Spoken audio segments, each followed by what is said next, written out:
Hello, everyone. Thank you all for joining us today for our Regulatory Riddle or Common Sense Decoding Third-Party Risk Regulatory Perspectives, Themes, and Expectations webinar. My name is Jessie Redmond, and I will be your host. On your screen, you should see multiple widgets that you can use, including Ask Question, Media Player, Slides, Related Content, Speaker Bio, Request Demo, and Help. If you're unfamiliar with our webinars, all the widget boxes are resizable and movable, so feel free to move them around to maximize your screen space. At the bottom of your screen in the toolbar are icon buttons you can use to show and hide the widgets. You can expand your slide area or maximize it to full screen by clicking on the arrows in the top right corner of the widget. If you experience any issues or have technical questions, you can use the Help widget or submit them along with any other questions through the Ask Question widget. Don't worry, we do capture all questions throughout the session. We will be answering some during the webcast, but those that we do not have a chance to answer live, we will address with you via email. Today's live session is eligible for 1 CPE credit. If you wish to receive this credit, please remember to answer all of the polling questions that will appear on your screen during today's presentation. You will also be sent a follow-up survey link 24 hours after the live session that will need to be completed in order to receive the CPE credit. With us today, we have Hillary Dewhurst, Venmindo's Head of Third-Party Risk Education and Advocacy. She'll discuss interpreting regulatory requirements and identifying common regulatory themes, thinking like an auditor or regulatory examiner, and self-auditing your third-party risk management program. You will see a link to a copy of today's slide deck, a link to our website, one to our samples library, links to a few of our educational resources that we think you'll find helpful, as well as one to our library of additional resources, all within the Related Content widget. We've also provided our third-party risk management regulatory guidance resource, which contains a list of regulatory guidelines we recommend you familiarize yourself with to ensure you have a robust third-party risk management program that complies with expectations. With all that being said, I'd like to hand it over to Hillary. Hillary, the floor is yours. Well, hello, everybody, and welcome to the webinar. Today, we are going to talk about third-party risk management and the law. We're going to help you understand some of the components of the regulatory landscape and talk about some recent regulatory changes that you probably should know about. We're also going to show you how to think like a regulator and perform a self-audit, and then we'll wrap up with some key takeaways and some more Q&A. So let's get started. You know, we always like to start webinars with a reminder of why third-party risk management is so important. However, for the purposes of today's webinar, we're just going to shoot to the last bullet here because for many industries, it's the law. In many industries, third-party risk management is a requirement, and regulators overseeing those industries expect organizations to follow those requirements. Now here you'll see a list of industries that really rely heavily on using third parties to provide products and services. Now this isn't all exhaustive, but it is a pretty good list. You'll notice that most of the industries and company types are ones that we use every day, both in our personal and professional lives. Remember, these are only the top industries. There are many more that depend on third parties. But the important part to remember here is that there are laws and regulations that govern third-party risk management for each of these sectors. When I first started off in third-party risk management, I kind of came in and thought that rules, laws, and regulations were all sort of interchangeable lingo. And I'm sure there's many of you out there that are in the same boat. So a great place to start with this conversation is all about the basics.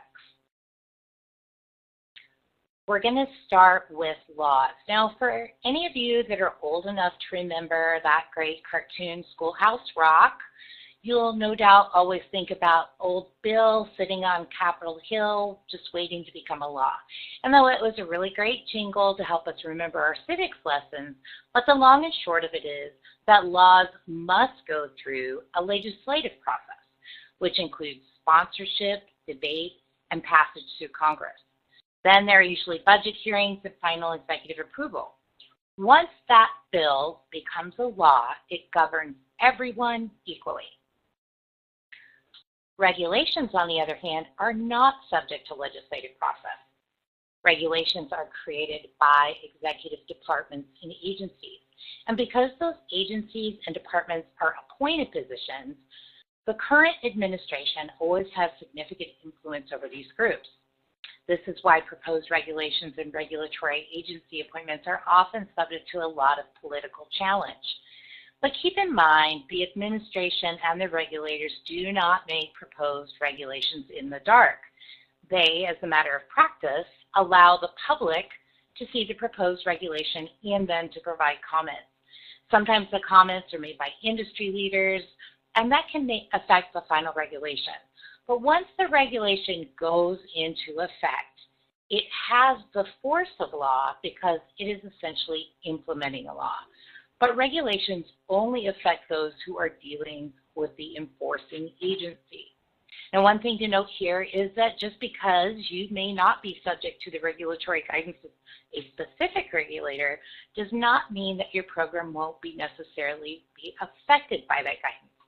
As an example, today's accepted best practices for third-party risk management are direct reflections of previous regulatory guidance. So rules are usually individual components of a regulation. Usually each rule is going to address a very specific part of the regulation. So for example, Dodd-Frank had over 400 rules, and each rule can be considered a law.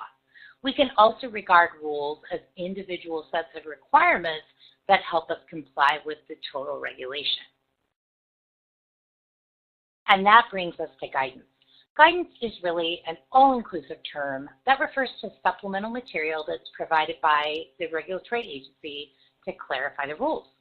And it's not just limited to actual guidance documents, but it can also include all of the bulletin statements, Q&A, FAQ, sheets, advisories, letters, etc. One thing to keep in mind is that guidance is meant to be helpful, but guidance in and of itself is not binding. Now, as you can see from the quote here, the guidance does not have the force and effect of a law, and agencies do not take enforcement actions based on supervisory guidance. But even though it doesn't carry the full effect of the law, it is more or less considered to be the blueprint or template of required activities and behaviors. If you clearly do not consider or observe the guidance, your examiner will likely dig deeper and subject your program to more scrutiny. Now, if you've been to my webinars, you know that once in a while I love an analogy. So today I'm going to use the analogy of two teenagers going out for an evening with some friends. Now, the first teenager's parents, they ask some questions about where they're going to be, who they're going to be with, and what they're going to be doing. They also take time out to remind them that they need to be home by 11 and that there is to be no drinking, smoking, or using drugs, and they are never to get in a vehicle with anyone who's been doing those things. Okay, now let's take the second teenager whose parents just give them a short, hey, be good, on the way out the door. Now, even if you don't have teenagers, we've all been a teenager, and we know that the teenage brain doesn't always work in the most logical fashion.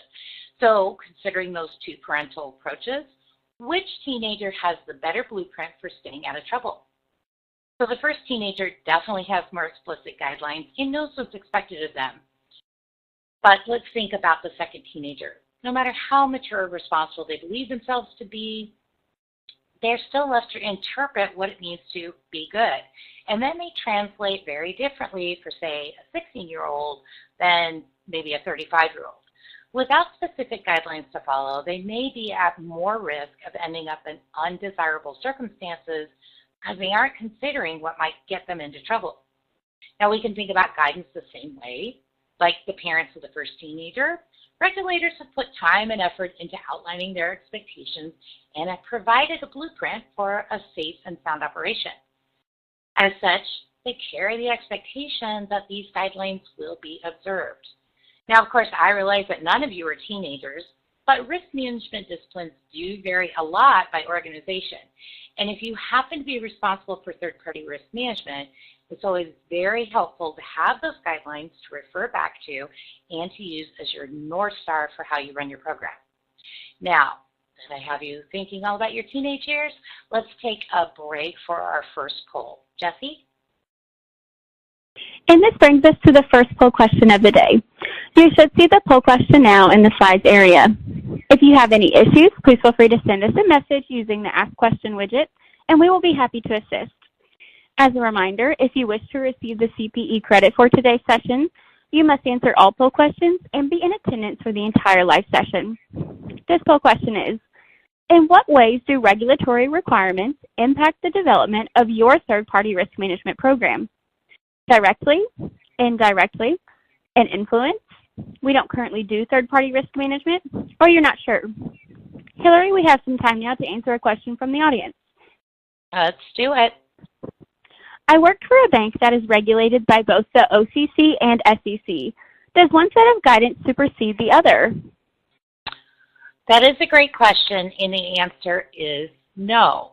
So keep in mind that the OCC and the SEC both have different regulatory remits, and they're both meant to capture oversight for a specific set of criteria.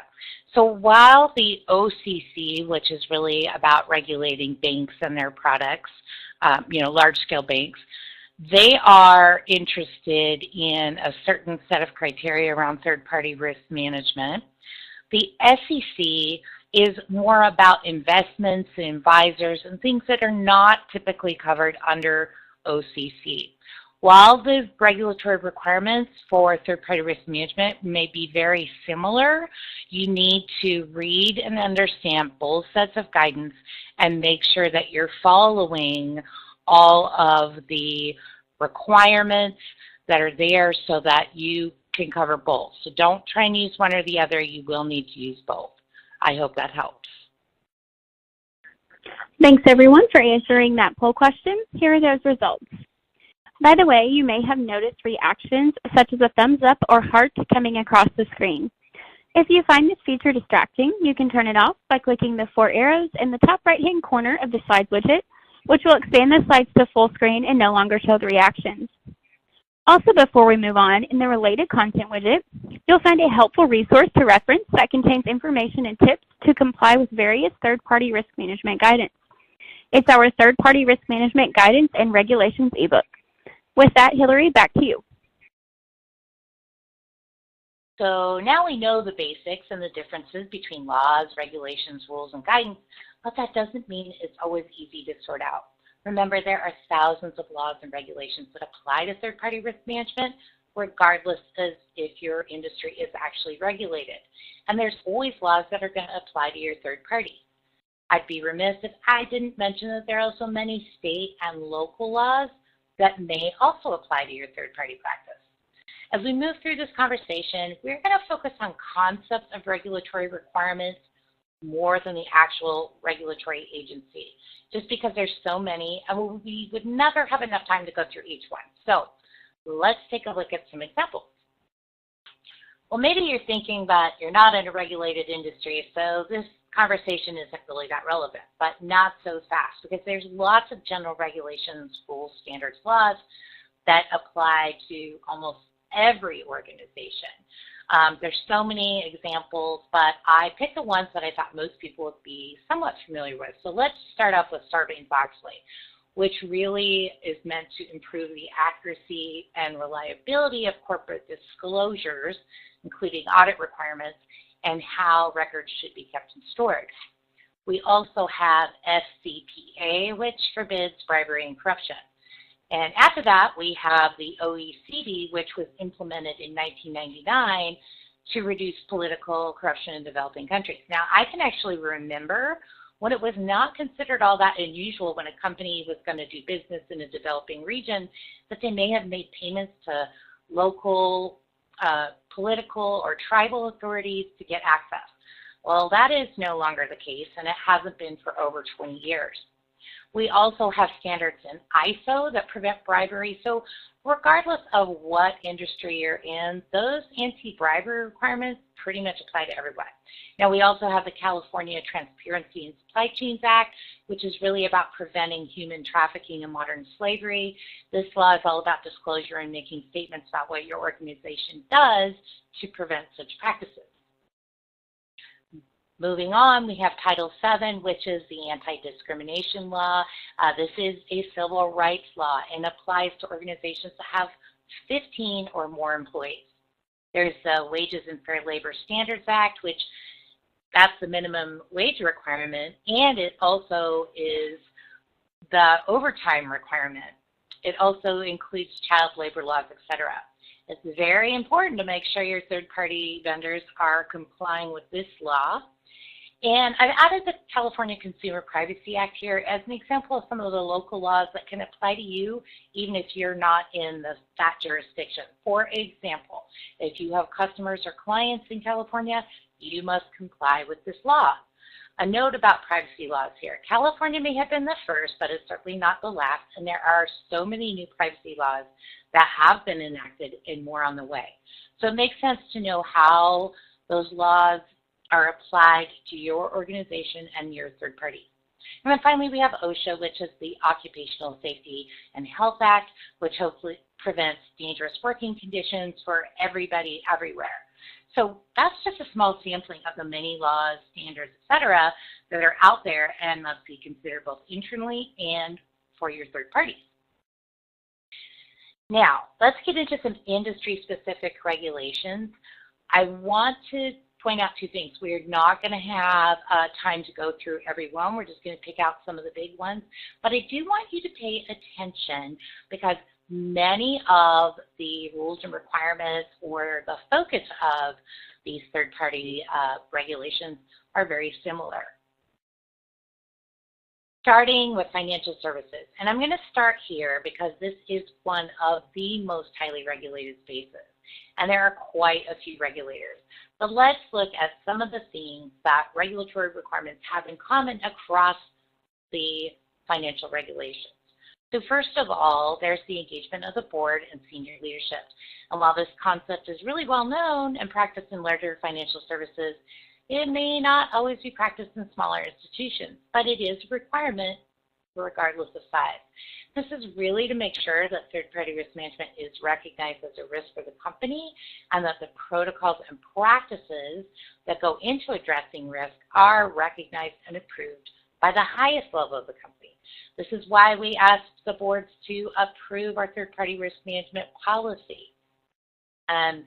We also need to make sure that there is planning for how we're going to manage that relationship, right? We need to take time out to identify what that vendor is going to be doing for us, what's the benefit of that engagement, if we have the right resources to manage them, and if those resources have the right level of expertise. Another common thread is that principle of proportionality. This means that the level of risk management should be in scale and proportion to the risk presented by both the product or service and that relationship with a third party. Essentially, the bigger the risk, the more robust the management must be. This is why your critical and high-risk relationships require the most extensive due diligence, contract structuring, and risk and performance monitoring.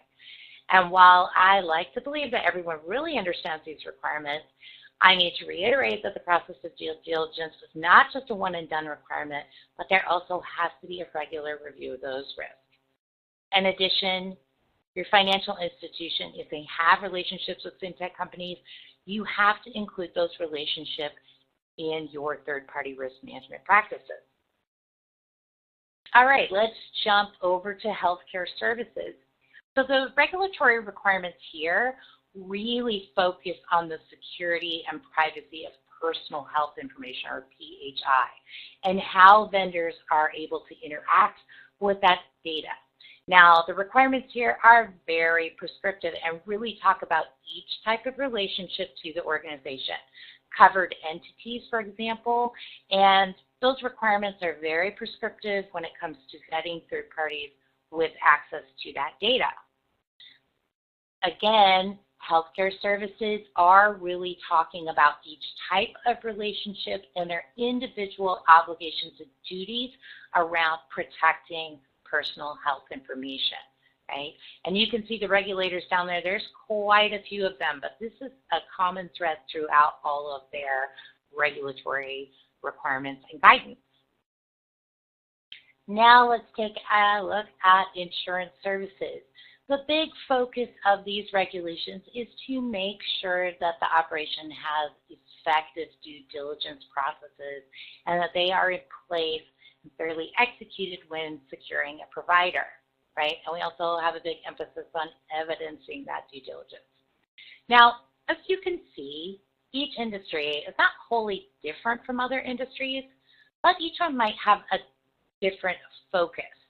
This is why it's so important to actually identify, read, and understand the regulations that govern your industry. But what else do we need to consider here? So even though we were only able to touch on 3 industries today, you obviously started noticing that there are a lot of similarities across these regulations for third-party risk management. And a really good rule of thumb is to remember that there are common themes of third-party risk management laws and regulations and guidance. So what are those themes? Let's go through them. The first is protection of human and civil rights. We definitely want to make sure that any of our business practices or those of our third parties do not violate these rights. Of course, there's the protection of employee, consumer, and the general public safety, and that's kind of a no-brainer. But there's also the protection of consumer rights. Now, I'm just going to spend a moment on consumer rights because they're not always as obvious as safety or civil rights, and they may vary slightly depending on the country you're in.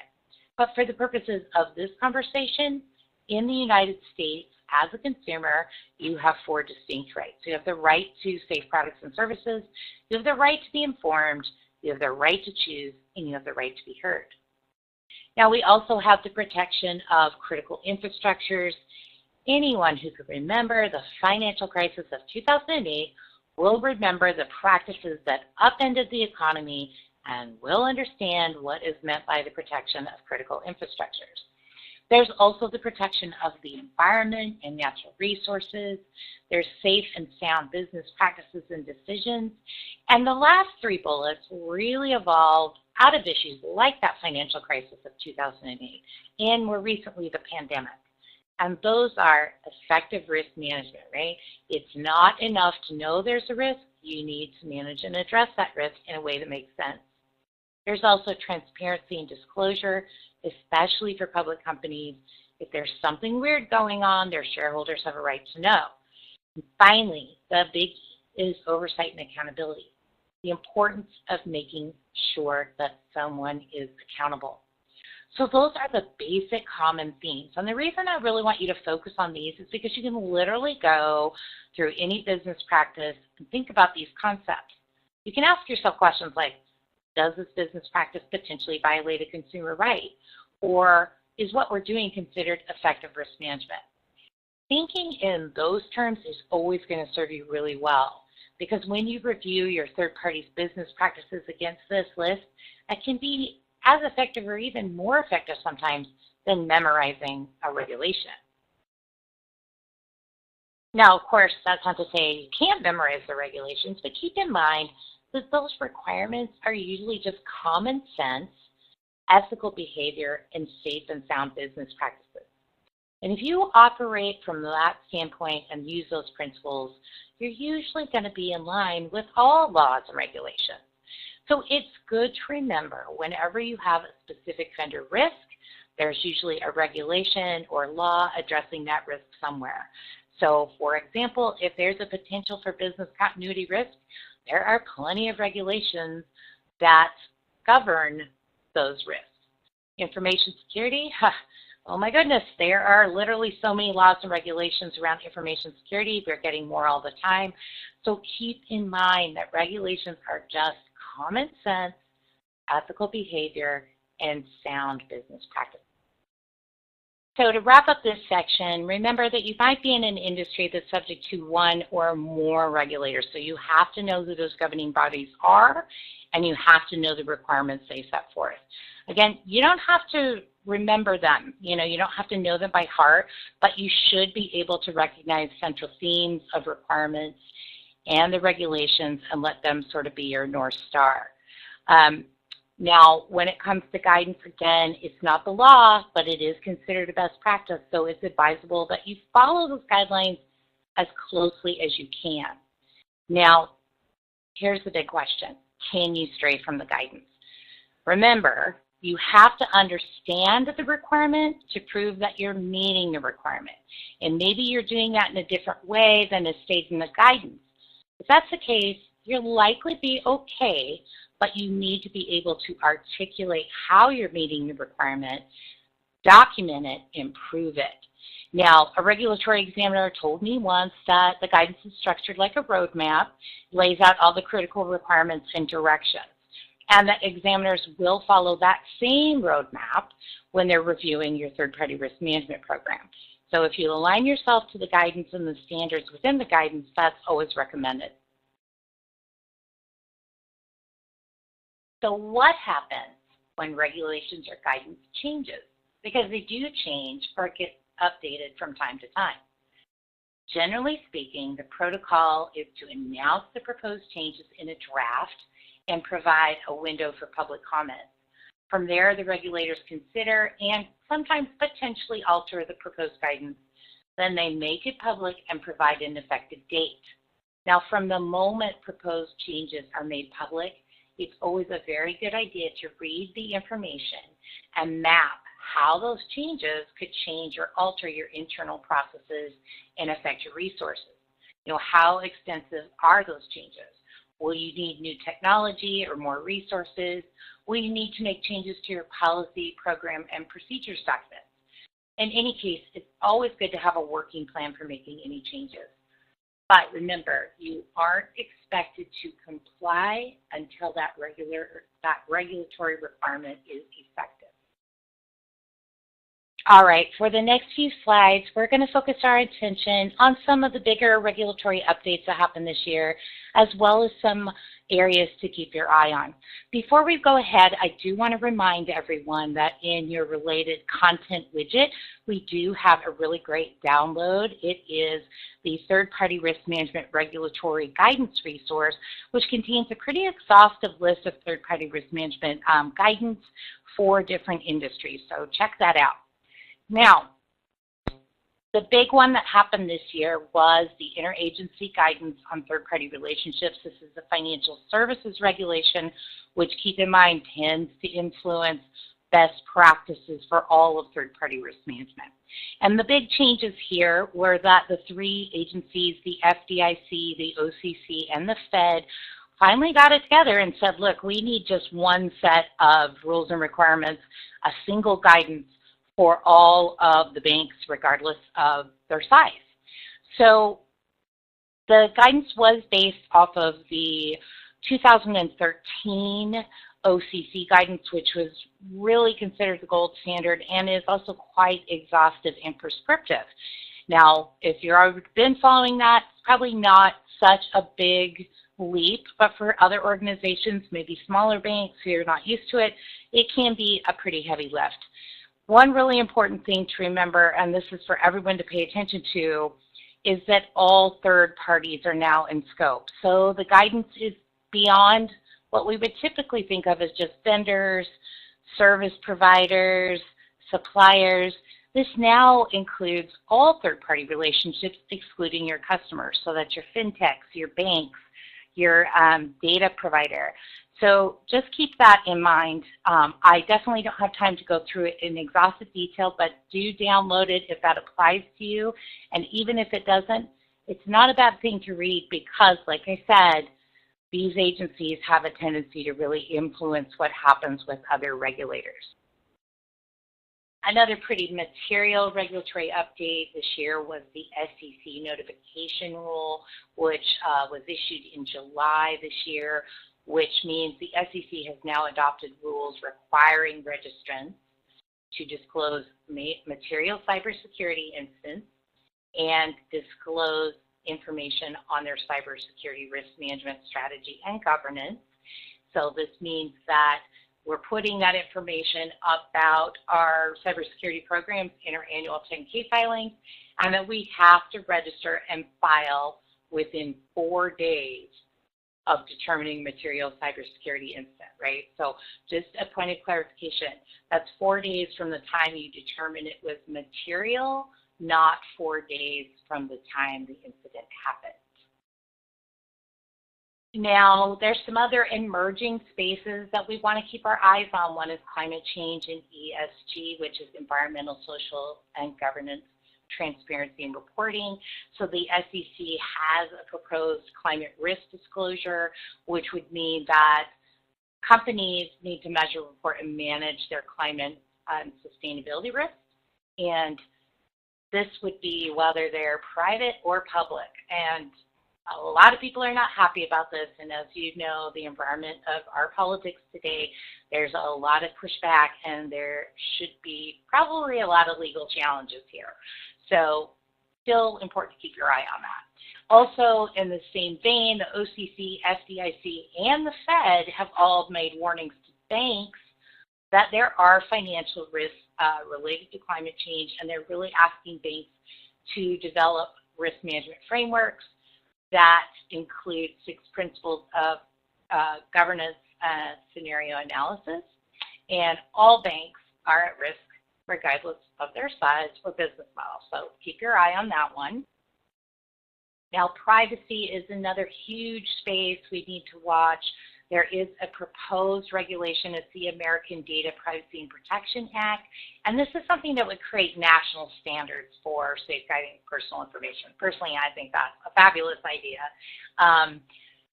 We're not sure where this bill is going, if it's even going to get passed in 2023, because it still needs approval from both the House and the Senate.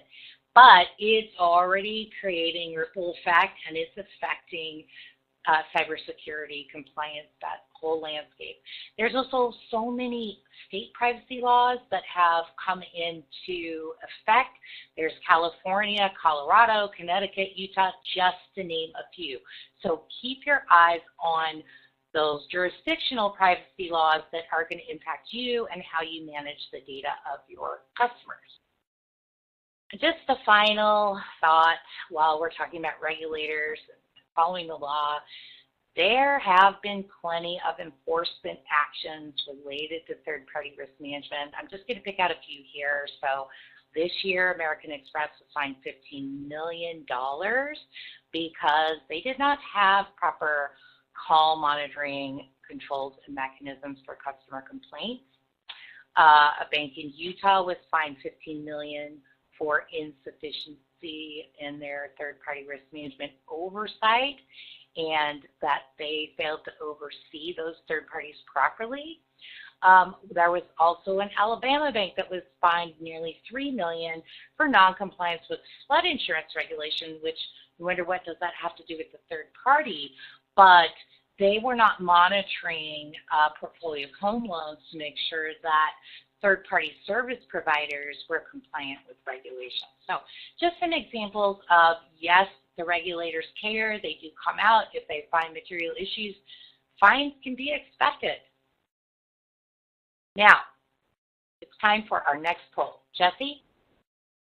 Our second poll question of the day is, are you confident that your organization is complying with industry-specific regulations for third-party risk management? Very confident, somewhat confident, not at all confident, we are not regulated, or you don't know. Hillary, I have another question here that we can answer from the audience. Okay. And this question is, do regulators always fine a company, or are there other types of enforcement actions? That's a really good question, and it's important to keep in mind that The regulators typically will not just jump to a fine. Now, there are exceptions when something's been really egregious, but what typically happens is your regulatory examiner may have a finding.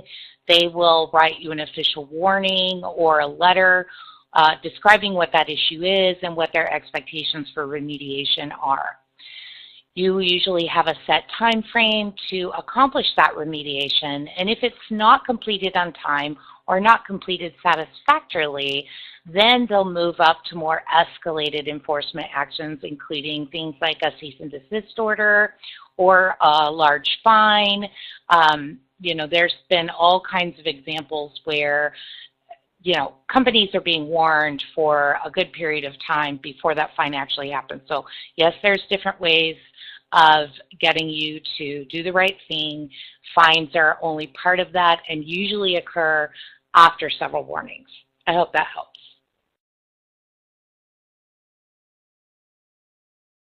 Thanks, Hillary. We will be closing this poll in just about 10 seconds, so please get those answers in quickly. Thank you.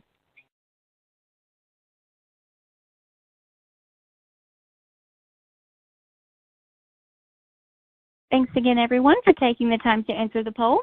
Here are the results. I'd like to quickly direct your attention back to the related content widget, where you will find our 7 takeaways from the final Interagency Third-Party Risk Management Guidance ebook. As we just briefly discussed this new guidance, this is a handy resource to grab. Okay, Hillary, let's continue with the presentation. All right, let's look at the third-party risk management oversight roles. The 3 primary ones would be your external regulatory examiners, who are there to review your program and make sure that it is in compliance to the regulations. And if it's not, they have a variety of incentives they can use, like enforcement actions, to get you to remediate any issues. We have auditors, which are usually internal, but they can be external as well. And their job is to review and evaluate the program to identify any inconsistencies or gaps or anything that might cause us to not be in compliance. They inform leadership of those issues and they monitor until they're closed. And then finally, we have the board and senior leadership, which they have the ultimate accountability for third-party risk management, and they need to approve the policy, assign the roles and responsibilities, make sure that there's enough resources, and set the tone from the top. All right, so we're going to spend a little bit of time here because these are some of the concepts and expectations that auditors and examiners have. So the first thing they'll be looking for is there good awareness and understanding throughout the organization? That means we've identified the right requirements, that we've interpreted them correctly, and that we make decisions based on those requirements. We have the application of those requirements. We want to make sure they're stated in the policy and that we have correctly defined that scope for all activities, products, and services, and that our legal agreements are also applying these requirements. We have adequacy, which means that the tools and processes we use for third-party risk management are effective, and that those in those third-party risk management roles, including the business line and the vendor owner, can perform their duties sufficiently, and that there's enough resources to manage third-party risk effectively. We also have consistency. We want to make sure that the actions we take for third-party risk management are consistent with the requirements in the policy and that we are consistently executing them. We want to make sure that any exceptions are documented and that our routines, whether that's for annual risk review or performance management, et cetera, are established and met, and that we want consistent quality in all of our deliverables and documentation. So the next really important thing that we're looking for in a self-audit is, do we have the right evidence? Do we have documented evidence of our third-party risk management practices and activities? So as they say, can we bring the receipts, right? So that could be your policy, system records, reports, your exceptions, your issue management, any training that you offer these stakeholders. But we also need to know that there's accountability, so that starts at the top, obviously, with board and senior management. But we are looking for clear roles and responsibilities that drive accountability at all levels of the organization. We also need to know that if someone fails to perform their duties, that they're held accountable. And this also goes that issue owners are always accountable for closure. We need to measure compliance and we need to monitor it. And we also need to look to see if non-compliance is addressed and handled effectively, right? So if someone's not doing what they're supposed to do, something happens because of this. We also need to make sure that we have really good compliance review and reporting processes and communications. And then finally, we have oversight, right? What is the oversight for this whole process? Well, we have our policy, clear oversight roles and responsibilities, reporting, all of our audits and internal reviews or even regulatory exams, that we are following issue tracking and management, and then we have good separation of duties. And this basically means that we don't allow people who are requesting a risk acceptance to accept the risk themselves, but that's always handled at an appropriate level of the organization or through a committee. And then, do we have defined escalation procedures? All right, now you know what you're looking for. Can you go audit your own program, right? Now, make no mistake, it takes a lot of education and training to become a professional auditor, and the path to becoming a regulatory examiner is a long one. But that doesn't mean you can't go out and audit your own program. And auditing your own program is really a best practice. You can do this formally or informally, but you should do it. And a good way to do this is to break your process down and look at a specific component of the third-party risk management lifecycle. That way you can really do a deep dive and explore how compliant your program is, if it's really working. Once you identify an issue, you should formally plan to treat it by creating a documented remediation plan with a timeline and determine who is responsible for that remediation and any actions. Document all of it and go about closing those gaps. So let's take a look at how this works. All right, so let's look at this in practice. For this example, I'm selecting the process of due diligence, and I've identified 2 critical vendors and 1 high-risk vendor, because we do want to look at a couple different risk ratings in this process. Now, the first thing I'm going to do is I'm going to look at the policy, and I'm going to see what it requires and who is responsible. From there, I'm going to look at the actual processes. What processes were we supposed to follow? Who was responsible and accountable?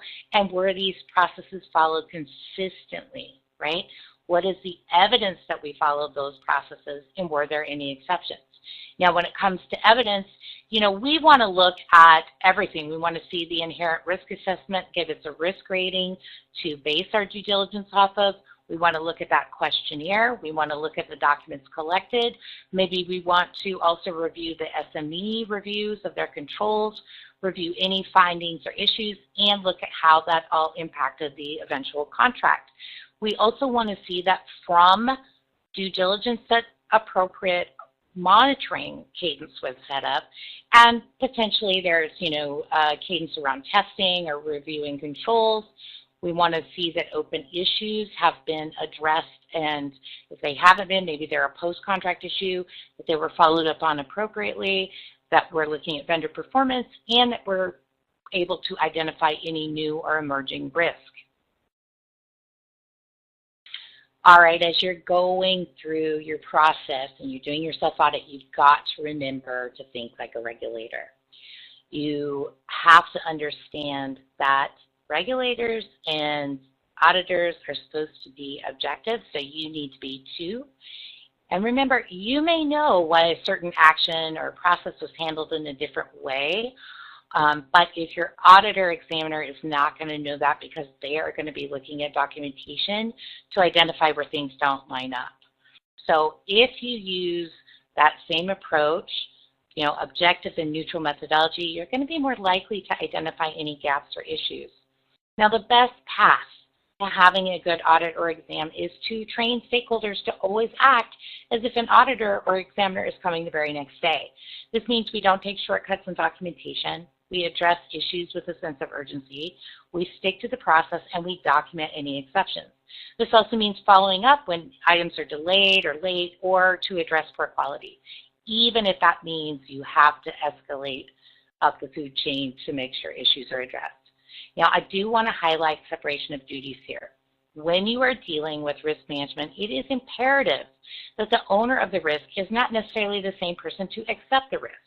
As an example, let's say you have a vendor owner in the line of business and their vendor has some significant performance issues which pose a lot of risk to your operations. In this case, we don't want that vendor owner to be able to accept that risk. That decision needs to be made objectively by an appropriate person or committee. Now, what do you do if you find issues? Now, keep in mind, it's completely normal to find gaps or inconsistencies even when you think your process is running perfectly well. But once you do identify an issue, most likely it's going to be because there was not consistent execution or documentation. Maybe the documentation is really disorganized or there's not enough of it. Another issue is that the policy is out of touch with what the actual process is. This can be a really big problem when policies are written to be more aspirational and they don't reflect the current state of things.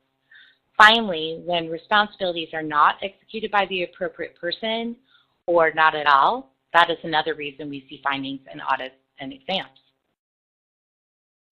Even if you've been reviewing your program informally, when you do come across an issue, it is really advisable that you document it. Take time to figure out that root cause of why the process failed or what the gap is. From there, you're going to need to think about a remediation plan to get back on track. Once you've documented your plan and findings, make sure you take it to the appropriate stakeholders, whether that's your management or risk committee or third-party committee, because you want to make sure that it gets closed. And of course, it's true, you're not going to find issues if you don't look. But ignorance is not always bliss, especially when it's your examiner who finds the issue before you do. That's why it's very important to document the gap and start executing the remediation plan. That means keeping track of your progress. And if an examiner or regulator should discover that you knew about an issue but didn't treat it, that's going to become a really big problem. Auditors and examiners expect that the organization self-monitors to such a degree and that they take risk management seriously. Our next poll question is, what steps do you take to stay updated on regulatory changes that may affect your third-party risk management program? You subscribe to news alerts and updates? You utilize a paid service for regulatory updates? It depends on our compliance team for information?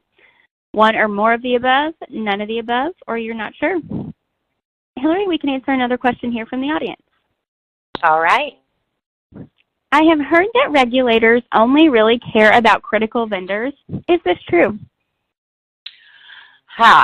No, it's not true. Now let's, for the purposes of this question, it is important to remember that critical vendors are always going to be in scope for any regulatory exam or even audit. But keep in mind that your regulators know that critical vendors should only make up a really small portion of your vendor inventory. And they're going to look to see that your practices, your risk management controls are applied consistently, that you're doing things consistently regarding, what that risk rating requires. So, if you're just completely ignoring everyone but critical vendors, that is not going to be a good look in a regulatory exam. So while critical vendors are always in scope, the whole process and program is also in scope as well. I hope that's useful. Thanks, Hillary. We have just under 30 seconds left on this open poll question, so please get those answers in quickly. If you have any issues submitting the poll or you have any additional questions, please feel free to send us a message using the Ask Question widget, and we will be happy to assist. We will be closing in just about 5 seconds. Thank you.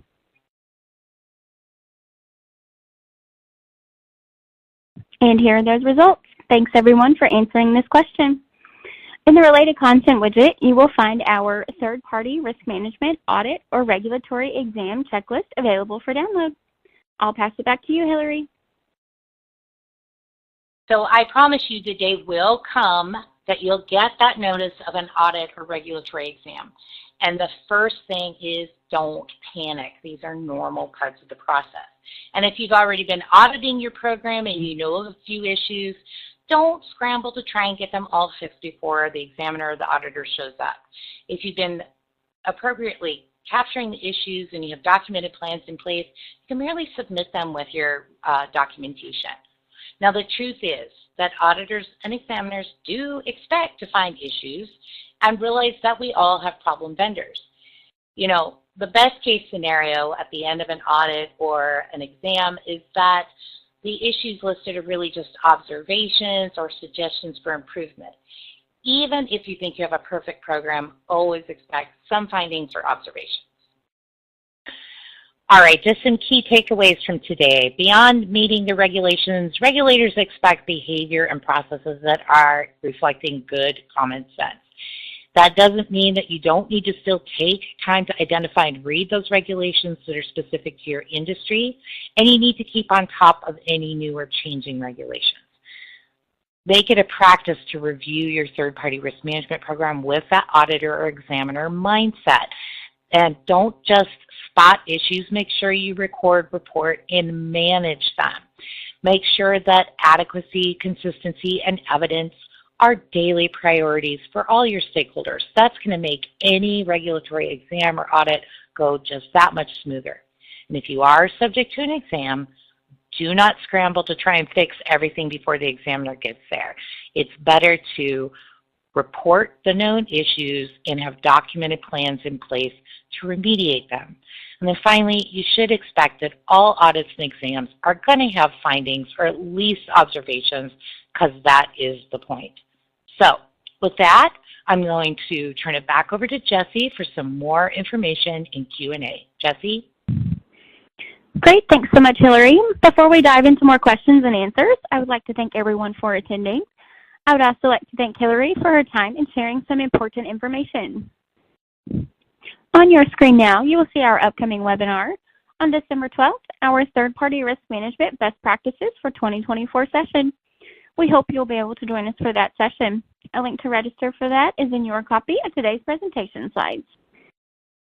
Let's now go ahead and answer some more questions that have come in during the session. Okay, Hillary, our next question is, what resource should I use to look for information security regulations for credit unions? Okay, this is going to be a stump the speaker. I believe that it's the NCUA 12 part, I want to say 748. So if you go to the ncua.gov website, you can type in cybersecurity regulations. I think it is that NCUA 12 section 748 that talks about cybersecurity for your credit union and how to oversee those third-party arrangements. Another good resource to kind of dig further is the SSEIC handbook, right, which is also available online. That will give you sort of what they're looking for when it comes to those cybersecurity practices. So I hope that's helpful, and just as a note, if that doesn't work out, shoot us a note and we'll help find the right resource for you. Great. Our next question. If we have a customer located in another state, are we impacted by that state's data security laws? So if we're talking about data security and privacy laws, right, being sort of interchangeable, yes, you are. So this is where it's become a really big problem almost that all these individual states are creating their own privacy laws because they're not all exactly the same. And then if you are an organization with, customers all over, like most of us have, it can be a lot to keep track of. But yes, most of the state laws that have been enacted do require organizations to protect the customers that are in that state. Now, just as another note, some of them may have different ways they're applied, like if you have more than 500 customers, for example. But whatever is the case for your organization, please make sure you read those individual privacy laws and work with your compliance team to make sure nothing is missed. I hope that helps. Great. Thanks, Hillary. Next question here. An obvious disregard for guidance will likely result in exam findings or enforcement actions if you have a plan to get there. Do you find that is enough? Well, here's the thing. I've worked with a bunch of examiners in my career, and I think that the reality of the situation is that examiners expect that there are going to be gaps and issues in every program. And if your gaps or issues are because, hey, we just implemented this new interagency guidance, for example, which is very prescriptive, and for folks who are already following OCC guidelines, it's not that big of a lift. But if you're in a smaller organization or a community bank, this can be a really big deal. So what I would recommend, first of all, is to map out exactly what requirements you are not currently meeting.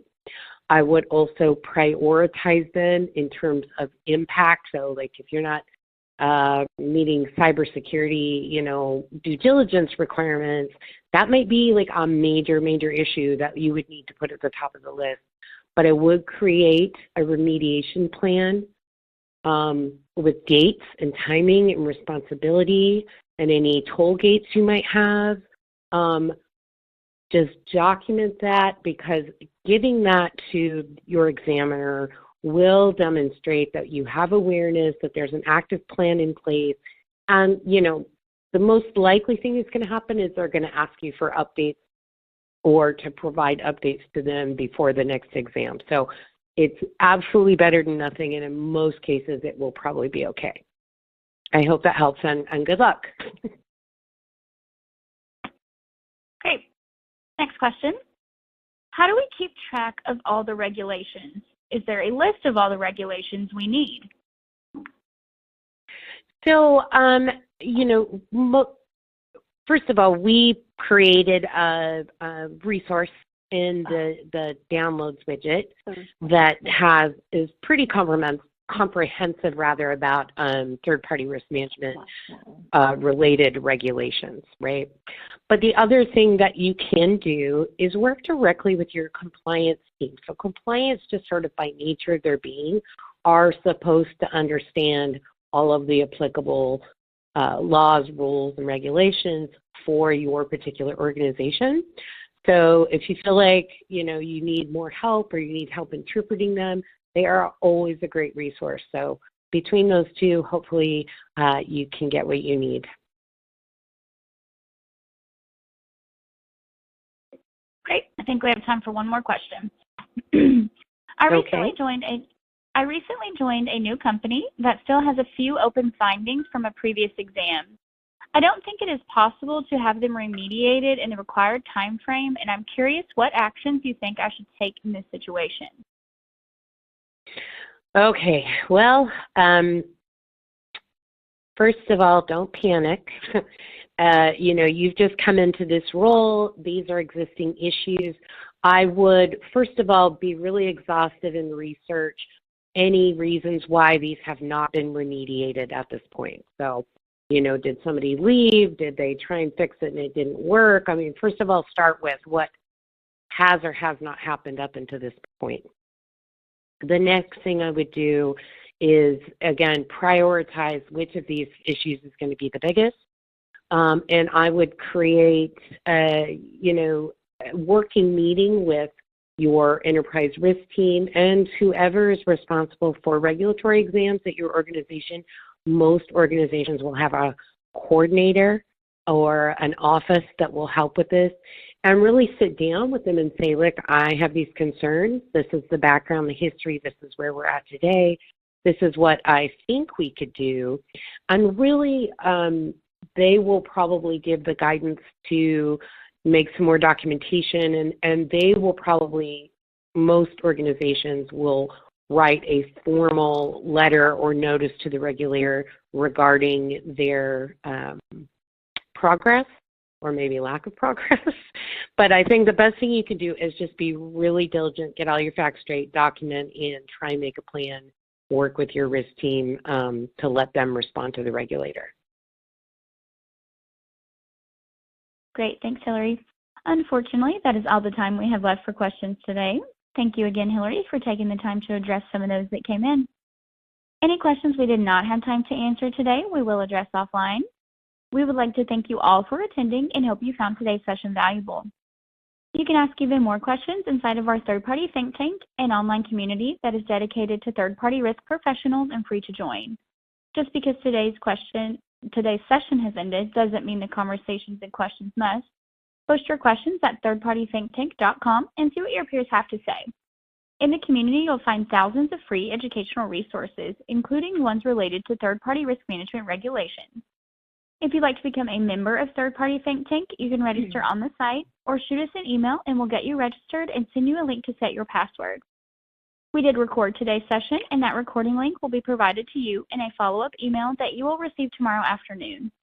Also in that follow-up email will be the survey link for you to request the CPE credit. On behalf of Endminder, it has been a pleasure. Thank you and have a great rest of your day.